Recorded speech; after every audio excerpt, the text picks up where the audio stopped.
Hi all. మనమైతే ఈరోజు జగన్నాథ గట్టుకి వెళ్తున్నాము. అలాగే ఈ జగన్నాథ గట్టుని శ్రీ రూపాల సంగమేశ్వర స్వామి దేవాలయం అని పిలుస్తాము. జగన్నాథ గట్టుకి అయితే 3 రూట్స్ అయితే ఉన్నాయి. అందులో మెయిన్గా మనకి నందల్ రూట్లో ఉన్న రాయలసీమ యూనివర్సిటీకి ఆపోజిట్లో, అలాగే పుల్లారెడ్డి కాలేజీకి రైట్ సైడ్ ఉన్న రూట్లో అయితే వెళ్ళాలి. మనకి జగన్నాథ గట్టు రూట్లో ఫస్ట్ అయితే ఎస్ఆర్ జూనియర్ కాలేజ్ అయితే వస్తుంది. అలాగే కొంచెం ముందరికి వెళ్తే పుల్లారెడ్డి కాలేజ్ బాయ్స్ హాస్టల్ అయితే వస్తుంది. అలాగే ముందర మనకి లెఫ్ట్ సైడ్లో ఒక ఆర్ఫన్ స్కూల్ అయితే ఉంటుంది. నెక్స్ట్ మనకి జంక్షన్ లాగా ఒక రోడ్ అయితే వస్తుంది. అలాగే మనకి కర్నూలు కొత్త బస్ స్టాండ్ నుండి మనకి జగన్నాథ గట్టు 10 కిలోమీటర్ల లోపల అయితే ఉంటుంది. మనకి మెయిన్గా జగన్నాథ గట్టు వచ్చేసి దేన్నూరుదేపాడు విలేజ్ కిందకి అయితే ఉంటుంది. అలాగే మనకి రైట్ సైడ్ వచ్చేసి రాగమయ్య రిసార్ట్స్ అయితే ఉంటుంది. ఈ రాగమయ్య రిసార్ట్లో marriages, receptions, college functions, school celebrations అయితే ఎక్కువ జరుగుతుంటాయి. ఫస్ట్ మనకి జగన్నాథ గట్టు మీద స్టార్టింగ్లో వినాయకుని దేవాలయం అయితే మనకైతే ఉంటుంది. మెయిన్గా మనం జగన్నాథ గట్టుకు వచ్చేటప్పుడు ఎర్లీ మార్నింగ్ 6 to 9 లోపల అయితే రావాలి. ఈ ఎండాకాలంలో మార్నింగ్ టైంలో మనం కుదరకపోతే ఈవినింగ్ 4 to 6 టైంలో అయితే వచ్చి విజిట్ చేయాలి. ఈ మన వినాయకుని టెంపుల్ని అయితే ట్రస్ట్ వాళ్ళు అయితే మనకి ఇక్కడైతే గుడి కట్టడం అయితే జరిగింది. వినాయకుని గుడి ముందర నుంచి చూస్తే వ్యూ అయితే ఇలా ఉంటుంది. మనమైతే ఎక్కడ కూడా మ్యూజిక్ అయితే వాడట్లేదు. మనం లాస్ట్ టైం ఒక వీడియోకి మ్యూజిక్ యాడ్ చేయడం వల్ల కాపీరైట్ ఇష్యూస్ అయితే వచ్చాయి. అందువల్ల ఇప్పుడు మ్యూజిక్ అయితే ఏది వాడట్లేదు. వినాయకునుడిని మనం గణేశుడని, గణపతిని విఘ్నేశ్వరుడు అని అయితే పిలుస్తుంటాము. అలాగే వినాయకుడిని మనం పనులు ప్రారంభించేటప్పుడు పూజల్లో ప్రథమ పూజగా గణపతి పూజ చేస్తుంటాము. మనకి వినాయకుని గుడి టెంపుల్లో అయితే వెనక అయ్యప్ప స్వామి విగ్రహం అయితే ఉంది. అలాగే మురుగన్ స్వామి విగ్రహం కూడా ఉంది. వినాయకుడిని మనం మన దేశంలోనే కాక నేపాల్, శ్రీలంక, థాయిలాండ్, బాలి, బంగ్లాదేశ్ దేశాల్లోనూ మన భారతీయులు ఎక్కువ ఉండే దగ్గర ఎక్కువ కనిపిస్తూ ఉంటుంది వినాయకుడి విగ్రహం. గణేశుడి పట్ల భక్తి జైన, బౌద్ధ మతాల్లో ఎక్కువ విస్తృతంగా అయితే వ్యాపించింది. ఎక్కువ మనం వినాయకుడిని జీవితంలో విద్యా ప్రారంభ సమయంలో, అక్షరాభ్యాస సమయంలో మనం గణపతిని అయితే పూజిస్తూ ఉంటాము. వినాయకుడు అందరికంటే అత్యున్నతమైన భగవంతుడు, దేవదేవుడు అని విశ్వసించి గాణపత్య సమాజంలో కాలంలో ఏర్పడింది. నెక్స్ట్ వచ్చేసి మనకి నందీశ్వరుని విగ్రహం. నందీశ్వరుడు శివుని వాహనము.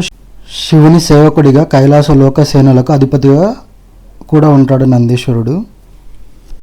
నంది అనే పదము తమిళ మూల పదము అయినలో తమిళం నన్ నుండి వచ్చింది. దీని అర్థం పెరగడం, వృద్ధి చెందడం లేదా కనిపించడము. అదేవిధంగా దైవత్వం కలిగిన ఎద్దును మనం నందిగా భావిస్తాము. సంస్కృతంలో నంది అనే పదానికి సంతోషం, ఆనందం, సంతృప్తి అనే అర్థం ఉంటుంది.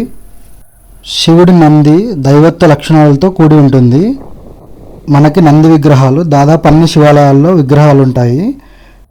నంది విగ్రహాలు ప్రధాన మందిరానికి ఎదురుగా ఉంటాయి శివాలయాల్లో. ఈ నందీశ్వర స్వామి విగ్రహాన్ని శ్రీ కేజీ రెడ్డి గారు, రామమేరి బిల్డర్స్ వారు అయితే నిర్మించారు. టెంపుల్ ముందరైతే మనకి రథం అయితే ఉంటుంది. ఈ రథంను శివరాత్రి రోజు అయితే శివుని ఊరేగింపులో ఉపయోగిస్తారు. ఈ షాప్లో మనమైతే టెంకాయలు అయితే తీసుకున్నాము. శ్రీ రూపాల సంగమేశ్వర స్వామి దేవాలయం అయితే ముందు భాగం ఇలా ఉంటుంది. ముఖద్వారంకి ఆనుకుని లోపల సైడ్ అయితే హారతి స్తంభం ఇలా అయితే ఉంటుంది. ఈ స్తంభానికి ఆపోజిట్లో కార్నర్లో మనకైతే ఎప్పుడు 24 hours అయితే వాటర్ అవైలబుల్ అయితే ఉంటుంది. మనమైతే ముఖద్వారం నుండి అయితే లోపలికి అయితే వెళ్తున్నాము. ఈ ఆలయంలో లింగానికి ఉన్న చరిత్ర వల్ల జగన్నాథ గట్టు చాలా ప్రాముఖ్యతను అయితే పొందింది. ఈ గుడిని మనము ఉదయం 7 గంటల నుండి 11:30 గంటలకైతే, అలాగే సాయంత్రం 4 గంటల నుండి 6:30 గంటల వరకు అయితే లోపలైతే మనం దర్శించుకోవచ్చు శివుణ్ణి.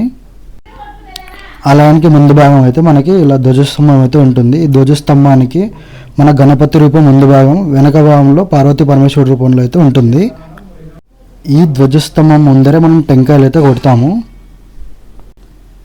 ఈ ఆలయంలో ఉన్న శివలింగాన్ని పాండవులలో ఒకరైన భీముడు తీసుకువచ్చాడని పురాణాలలో చెప్తున్నారు. మన టెంపుల్లో అయితే సాధారణ శివలింగాలతో పోలిస్తే శివలింగం అయితే చాలా పెద్దగా ఉంటుంది. మన జగన్నాథ గట్టు ఆలయంకి సుమారుగా 1100 ఏళ్ల చరిత్ర అయితే ఉంది. ఆలయం చుట్టూ నటరాజ శిల్పాలతో అద్భుతంగా ఉంటుంది. అలాగే ఆలయం చుట్టూ శిల్పకళలతో అయితే చాలా అద్భుతంగా ఉంటుంది. సంగమేశ్వరం ఆలయాల్లో రూపాల సంగమేశ్వరం ఇక్కడికైతే తరలించారు. స్థల పురాణం ప్రకారం పూర్వం పాండవులు శ్రీశైలం వెళ్ళే మార్గంలో సప్త నదుల సంగమం అని పిలువబడే సంగమేశ్వరంలో ధర్మరాజు శివలింగాన్ని తీసుకురమ్మని భీముని అయితే కాశీకి అయితే పంపాడు.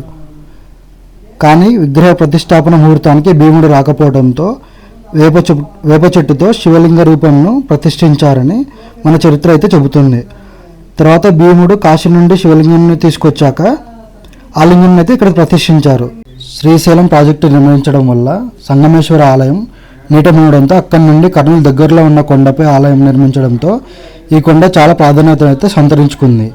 అప్పటి నుండి ఈ ప్రాంతానికి జగన్నాథ గట్టు అనే పేరు వచ్చిందని చెప్తారు. మనమైతే ఈ ఆలయం చుట్టూ తిరిగి చూపించడం అయితే జరిగింది. ఆలయంపై ఇలా అయితే శిల్పులతో అయితే నీట్గా అయితే అమర్చారు. మనకి ఈ ఆలయంలో శివరాత్రి రోజు కార్తీక మాసం శ్రావణ మాసంలో అయితే భక్తులు వేలాది మంది అయితే వచ్చి దర్శనం చేసుకుంటారు. శివరాత్రి రోజు అయితే మనకు దాదాపు 2 గంటల సమయం అయితే పడుతుంది దర్శనానికి. అలాగే శివరాత్రి రోజు వేలాది మంది శివమాలలో వేసిన వాళ్ళు భక్తులు అయితే వచ్చి అయితే ఇక్కడ దర్శనం చేసుకుని తర్వాత నడుచుకుంటూ అయితే శ్రీశైలంకి అయితే వెళ్తుంటారు. మేమైతే ఫైనల్గా అయితే టెంపుల్ లోపలికి అయితే వెళ్తున్నాము.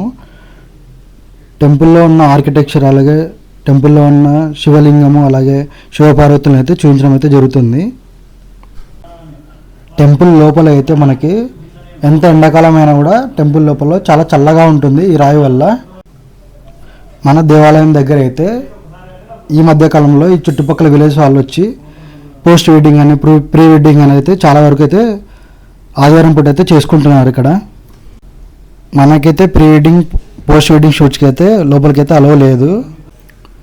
లోపలైతే పార్వతీ పరమేశ్వరులు శివలింగం అయితే ఇలా అయితే ఉంది. మనం ముందుగా చెప్పుకున్నట్లు ఆలయాల్లో ముందుగా వినాయకుడి విగ్రహం అయితే పెట్టుకుంటాము. తర్వాత అయితే మనం వెళ్ళి అయితే శివలింగాన్ని అయితే దర్శించుకున్నాము.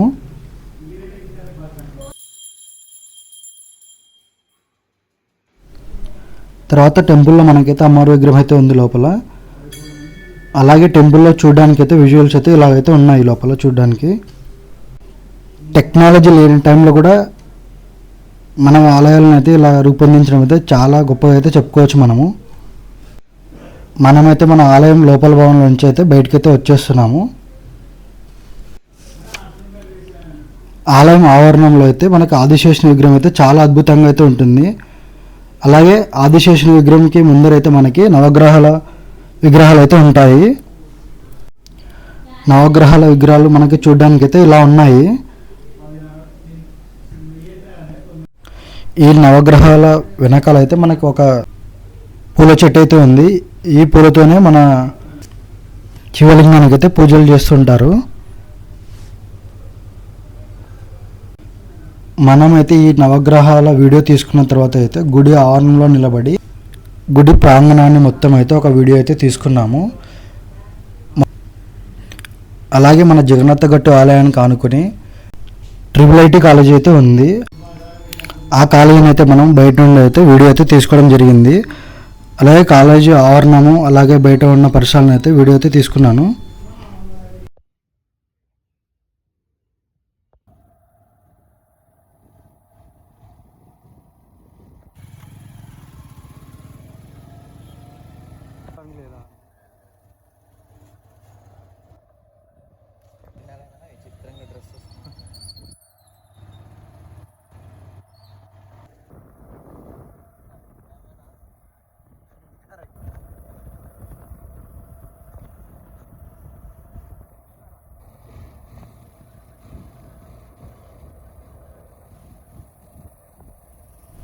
నెక్స్ట్ మనకు వచ్చేసి ఒక దర్గా అయితే ఉంటుంది.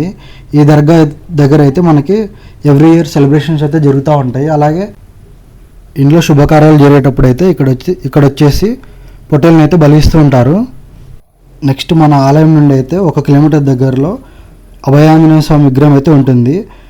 అభయాంజనేయ స్వామి విగ్రహం హైట్ 58 అడుగుల ఎత్తులో ఉంది.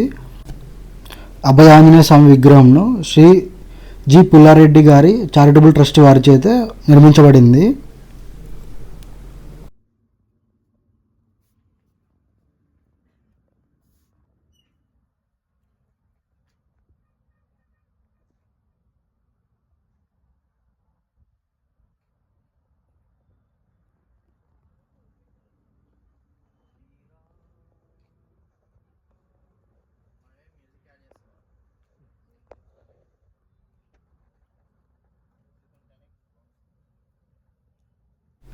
ఆంజనేయ స్వామి విగ్రహం ముందు అయితే మనకి చూడడానికైతే వ్యూ పాయింట్ అయితే ఇలా ఉంటుంది.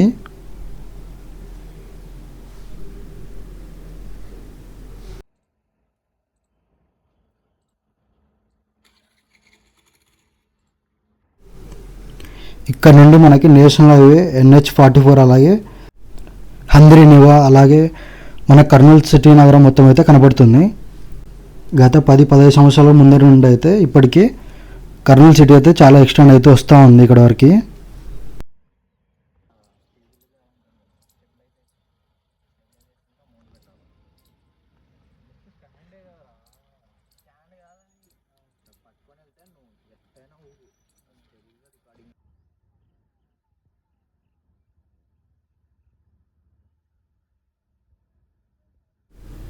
ఇక్కడ వచ్చేసి మనకి నేషనల్ హైవేని కనెక్ట్ చేస్తూ ఒక అవుటర్ రింగ్ రోడ్ అయితే ఉంది.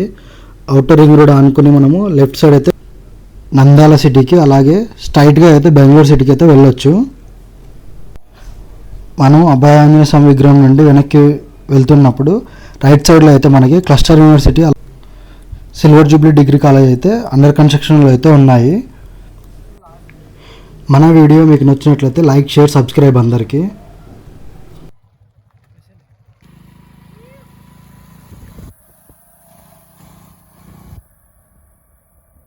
మెయిన్గా ఎండాకాలంలో అయితే మన ఇంటి బయట అయితే ఒక బౌల్లో వాటర్ అయితే ఉంచండి. పక్షులకి, జంతువులకి అయితే చాలా ఉపయోగపడుతుంది. మేము రిటర్న్ ఇంటికి వెళ్ళే టైంకి కర్నూలు లోకల్ ఉండే వాళ్ళైతే మనకి ఇలా కనపడ్డారు. వీళ్ళ కాన్సెప్ట్ ఏంటంటే వీళ్ళు పావురాలు కొని 6 months అయిందంట. అవి తిరిగి ఇంటికి వస్తాయా లేదా వదిలిపెడతాయని చెప్పేసి ఇలా ఎగరేశారు.